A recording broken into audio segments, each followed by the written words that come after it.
Primeira carta de Paulo para Timóteo. Paulo passou muitos anos viajando e agregando novas igrejas e desenvolveu uma grande equipe de colaboradores nessa missão. Timóteo foi um desses. Paulo foi até a cidade de Listra uma vez e conheceu as fiéis mãe e avó de Timóteo. Ele ficou impressionado com a paixão e devoção de Timóteo a Jesus. Assim, Paulo o orientou por muitos anos e, em dado momento, começou a enviá-lo em missões para diferentes igrejas.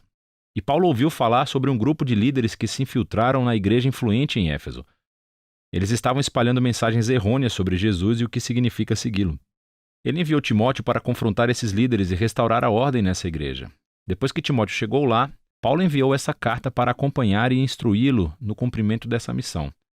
A carta tem um conceito muito legal. Há uma comissão de abertura e encerramento da carta dada a Timóteo para ele enfrentar esses líderes e sua má teologia. E essas comissões cercam duas grandes seções centrais que estão cheias de instruções extremamente práticas sobre os problemas que Timóteo enfrentou na igreja de Éfeso. E, finalmente, todas essas seções são interligadas ou finalizadas por uma série de 3 poemas, onde cada um exalta Jesus ressuscitado como o Rei do mundo. Vamos nos aprofundar para ver como funciona. Paulo começa lembrando como ele enviou Timóteo a Éfeso para confrontar esses líderes que estavam espalhando seus ensinos estranhos. E ele descreve como esses caras são obcecados com a especulação da Torá, especificamente das primeiras histórias e genealogias do livro de Gênesis. E como veremos, eles desenvolveram todo tipo de ensinos estranhos sobre comida, casamento e sexo que não eram consistentes com os ensinamentos de Jesus ou dos apóstolos. Ele até nomeia alguma dessas pessoas, como Alexandre e Himeneu, e descreve como o ensino deles dividiu a igreja e gerou controvérsia. E Paulo diz que esse é realmente o primeiro sinal claro de que o seu ensino é distorcido.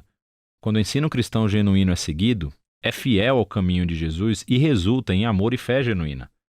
Ele diz que, de qualquer maneira, o propósito da Torá não é alimentar a especulação. Pelo contrário, o seu propósito é expor a verdade sobre a condição humana, como aconteceu com Paulo.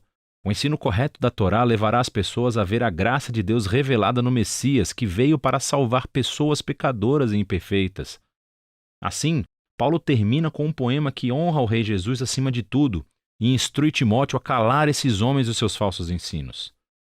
Então, ele aborda problemas muito específicos nessa igreja que foram causados pelos falsos mestres. Primeiro de tudo, ele instrui Timóteo a realizar reuniões regulares de oração na igreja para orar pelos líderes governantes de Roma e pela paz, porque a paz na terra cria um cenário ideal para os seguidores de Jesus continuarem espalhando a sua mensagem sobre o Deus da paz, que quer que todas as pessoas sejam salvas. O Deus que enviou Jesus como o único mediador para dar a sua vida pelo resgate de todas as pessoas. Em comparação com os falsos mestres, Paulo lembra a Timóteo que Deus quer salvar o mundo inteiro. E a oração vai manter isso na frente das suas mentes. Paulo também aborda problemas relacionados com homens e mulheres que estão sendo influenciados por esses líderes corruptos de Éfeso. Ele primeiro cala um grupo de homens que está sendo arrastado para as disputas teológicas raivosas iniciadas pelos professores. Ele diz que esses caras devem aprender a orar. Então ele confronta um grupo de mulheres ricas na igreja que estavam tratando as reuniões de domingo como um desfile de moda. Elas se vestiam de maneira tão sofisticada que envergonhavam a maioria das pessoas que não podiam pagar por um guarda-roupa daquele. E não apenas isso, mas algumas dessas mulheres também estavam usurpando posições de liderança na igreja. E estavam ensinando aos outros a má teologia dos professores corruptos. Então Paulo cala essas mulheres. Ele diz que elas não devem ensinar ou liderar na igreja. Então ele prossegue para explorar a história de Adão e Eva e a serpente de Gênesis capítulo 3. Agora, essa é uma daquelas partes da carta de Paulo onde, como Pedro disse, é meio difícil de entender o que ele quer dizer. Existem muitas opiniões diferentes sobre o que Paulo quis dizer aqui. Alguns acham que Paulo está proibindo as mulheres de ensinar ou liderar homens em qualquer igreja, e que seus comentários sobre Adão e Eva se referem a como Deus ordenou que somente os homens sejam líderes na igreja. Há outros que pensam que Paulo está proibindo as mulheres de terem autoridade de liderança sobre os homens de uma igreja. Mas que, uma vez educadas, as mulheres devem e podem ensinar como líderes em uma igreja sob a liderança masculina. E há ainda outros que pensam que Paulo está proibindo as mulheres somente em Éfeso, e que os seus comentários sobre Adão e Eva são uma comparação de como essas mulheres foram enganadas pelos falsos professores. Qualquer que seja a sua opinião, para Paulo, está claro que essas mulheres efésias precisam estar sob a liderança de Timóteo e obter uma educação teológica adequada. E o objetivo é ajudá-las a crescer para que um dia possam se tornar as ministras de destaque que Paulo menciona em outras cartas, como Febe, Júnias ou Priscila. Paulo continua abordando essa crise na liderança. e ele chama Timóteo para nomear uma equipe pequena e saudável de maridos e pais que irão agir como anciãos ou administradores para a igreja. Esses devem ser homens de caráter e integridade excepcionais e trabalharão ao lado de uma equipe de diáconos. É uma palavra grega que significa servo. Esses são homens e mulheres que realmente lideram os ministérios da igreja e devem ter o mesmo tipo de caráter que os anciãos. Juntos, essas pessoas devem ser conhecidas pelos relacionamentos saudáveis que têm com suas famílias, porque isso demonstrará a sua capacidade de liderar na igreja, que é a família de Deus. E a maneira que eles vivem em comunidade deve ser consistente com a história de Jesus. O que é explorado no poema de encerramento sobre a sua encarnação, a sua morte, a sua ressurreição, a sua exaltação como rei e, em seguida, a propagação de sua nova família em todo o mundo.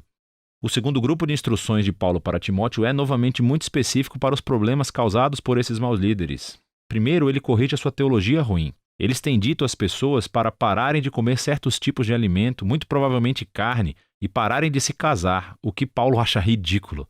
Então ele vai a Gênesis 1 e lembra a Timóteo que toda a criação de Deus é muito boa, incluindo a comida e o casamento.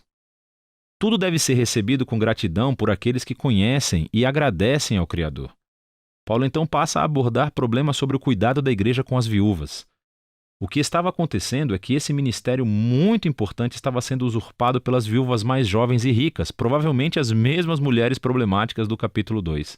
Elas se inscreveram para o apoio da igreja, mas depois passavam seus dias dormindo com outros homens, espalhando fofocas e prejudicando a reputação da igreja na cidade. Paulo não tolera isso. Ele diz que somente as viúvas mais velhas, que não têm qualquer outro suporte familiar, qualificam. Essas a igreja deve mostrar o amor e a generosidade de Jesus. Paulo então aborda problemas que existem entre alguns homens mais velhos na igreja, e Timóteo deve respeitar a idade deles, mas não o seu mau comportamento, que parece estar relacionado com o álcool. Eles estão prejudicando a reputação da igreja em Éfeso e por isso Timóteo deve, em amor, confrontá-los a fazer com que renunciem à sua função, se estiverem em posição de liderança. Paulo acrescenta essa nota interessante, dizendo que isso não significa que o próprio Timóteo nunca deva beber. Considerando seus problemas de estômago, ele provavelmente deveria tomar um copo de vinho todas as noites com o jantar. Paulo então aborda um problema entre os escravos cristãos. Alguns deles estavam desrespeitando seus mestres cristãos. O evangelho cria igualdade entre os seguidores de Jesus. No entanto, Paulo acha que a igualdade precisa ser implementada de maneira estratégica, sem comprometer a missão e o testemunho da igreja. Se os cristãos se associarem às rebeliões de escravos, eles estão comprometidos. A transformação cristã da família romana teve que ser implementada estrategicamente para que os vizinhos pudessem ser persuadidos e não repelidos por essa nova visão de família de Deus. Finalmente, Paulo encerra a carta exortando Timóteo mais uma vez a confrontar os líderes corruptos. Paulo expõe aqui os seus objetivos de ganharem muito dinheiro acumulando seguidores e cobrando-lhes taxas altas pelo seu ensino. Esses professores estão traindo Jesus e a sua mensagem de contentamento e uma vida simples. Assim, Paulo instrui os ricos cristãos de Éfeso a se tornarem ricos em boas obras e generosidade, para serem pessoas que submetem todos os seus recursos ao Rei Jesus. E é ele quem inspira o poema final sobre como ele é verdadeiro rei acima de todos os outros reis. 1 Timóteo é uma carta muito importante. Ela nos ajuda a ter uma visão holística da natureza e missão da igreja. Então, aquilo em que uma comunidade de Jesus acredita irá influenciar diretamente como essa comunidade vive e se comporta em sua cidade. Assim, a sua teologia, as crenças, devem ser constantemente criticadas e formadas pela Escritura e pelas boas novas de Jesus. E a maneira como a igreja é vista pelo público é algo também muito importante para Paulo. Todos os cristãos devem ser conhecidos como pessoas cheias de integridade, conhecidas por boas obras, conhecidas por servir os pobres e os mais vulneráveis, e tudo isso por devoção ao Rei Jesus que foi ressuscitado. É disso que se trata 1 Timóteo.